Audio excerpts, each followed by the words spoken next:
Hello viewers, welcome to my YouTube channel BP tech guide. তো বন্ধুরা, যারা আজকের আমার চ্যানেল নতুন এসছো তারা অবশ্যই করে লাইক এবং সাবস্ক্রাইব করে দিন এবং নিচে থাকা বেল আইকনটি বাজিয়ে দিন নিত্য নতুন ভিডিও সবার আগে আপলোড পাওয়ার জন্য। তো যারা অপেক্ষা করছিলেন যে পঞ্চায়েতের নিয়োগ কবে হবে এবং যোগ্যতা কত, বয়স কত, এ নিয়ে যাদের সংশয় হচ্ছিল সেই সংশয় আজকে দূর ঘটলো। কারণ government of West Bengal panchayat and rural development centre থেকে তোমাদের ডিপার্টমেন্ট থেকে তোমাদের 27শে ফেব্রুয়ারি 2024-এ একটা অফিসিয়াল নোটিশ বার করেছিলাম। পঞ্চায়েতের নিয়োগের ওপরে একটা নোটিশ জারি করেছে।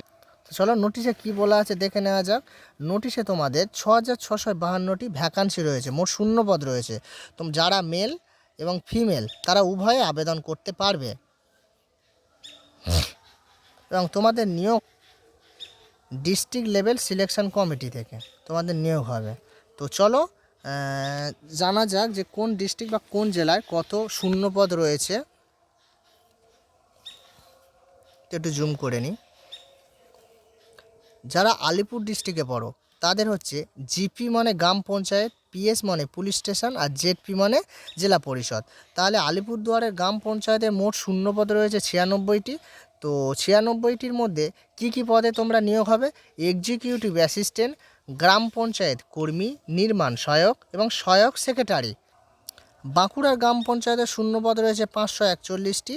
বীরভূমের গ্রাম পঞ্চায়েতে রয়েছে 129টি মোট শূন্যপদ। যারা কুচবিহারের ডিস্ট্রিক্টে পড়ো তাদের গ্রাম পঞ্চায়েতে মোট শূন্যপদ রয়েছে 151টি। দক্ষিণ দিনাজপুরের গ্রাম পঞ্চায়েতের শূন্যপদ রয়েছে 151টি। দার্জিলিংয়ের গ্রাম পঞ্চায়েতে মোট শূন্যপদ রয়েছে 331টি। হুগলির গ্রাম পঞ্চায়েতের মোট শূন্যপদ 539টি। যারা হাওড়া ডিস্ট্রিক্টের মধ্যে পড়ো তাদের গ্রাম পঞ্চায়েতের মোট শূন্যপদ রয়েছে 379টি।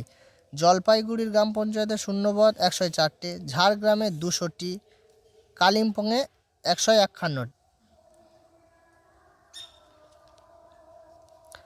মালদা ডিস্ট্রিক্টের মধ্যে যারা পড়ো তাদের গ্রাম পঞ্চায়েতের মোট শূন্যপদ রয়েছে 103টি। মুর্শিদাবাদে 133টি। নদিয়ায় 100। যারা নর্থ 24 পরগনার ডিস্ট্রিক্টের মধ্যে পড়ো তাদের গ্রাম পঞ্চায়েতের মোট শূন্যপদ রয়েছে 486টি। পশ্চিম বর্ধমানের গ্রাম পঞ্চায়েতের শূন্যপদ 97টি। পশ্চিম মেদিনীপুরের গ্রাম পঞ্চায়েতের শূন্যপদ হচ্ছে 485টি। পূর্ব বর্ধমানের গ্রাম পঞ্চায়েতের শূন্যপদ 238টি। পূর্ব মেদিনীপুরের গ্রাম পঞ্চায়েতের শূন্যপদ হচ্ছে 238। পুরুলিয়া গ্রাম পঞ্চায়েতে 311টি শূন্যপদ রয়েছে। যারা সাউথ 24 পরগনার ডিস্ট্রিক্টের মধ্যে পড়ো তাদের গ্রাম পঞ্চায়েতের মোট শূন্যপদ রয়েছে 484টি। উত্তর দিনাজপুরে গ্রাম পঞ্চায়েতের মোট শূন্যপদ রয়েছে 60টি এবং তোমাদের এখানে শিলিগুড়ি মহকুমা পরিষদের 25টি শূন্যপদ রয়েছে। তো আরও নিচে কয়েকটি শূন্যপদ রয়েছে, এগুলো এই সব শূন্যপদ টোটাল হবে 6652টি মোট শূন্যপদ রয়েছে। তো তোমাদের এখানে বয়স কত হবে? বয়স তোমাদের এখানে হবে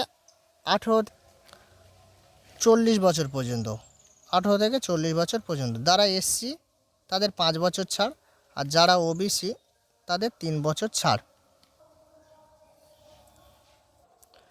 এবং আবেদন করার জন্য তোমাদের যোগ্যতা হতে হবে মিনিমাম অষ্টম শ্রেণী পর্যন্ত, মিনিমাম অষ্টম শ্রেণী পাস হলেই তোমরা আবেদন করতে পারবে এবং বিএ পাস পর্যন্ত তোমরা আবেদন করতে পারবে। তো তোমাদের এখনও পর্যন্ত কবে থেকে আবেদন হবে কোনো ডেট এখনও অফিসিয়ালভাবে জানানো হয়নি। যেদিন তোমাদের অফিসিয়ালভাবে জানানো হবে সবার প্রথমে আমি তোমাদের কাছে নিয়ে চলে আসব এবং তোমরা হচ্ছে এখন ভালো করে প্রিপারেশান নাও, ভালো করে পড়ো। কারণ গ্রুপ ডির পরীক্ষা, গ্রুপ ডি একটা কাজ নিতেই হবে পঞ্চায়েতে। তো ভালো করে পড়ো। তো গুড বাই বন্ধুরা, ভালো থেকো। তো দেখা হচ্ছে নেক্সট ভিডিওতে।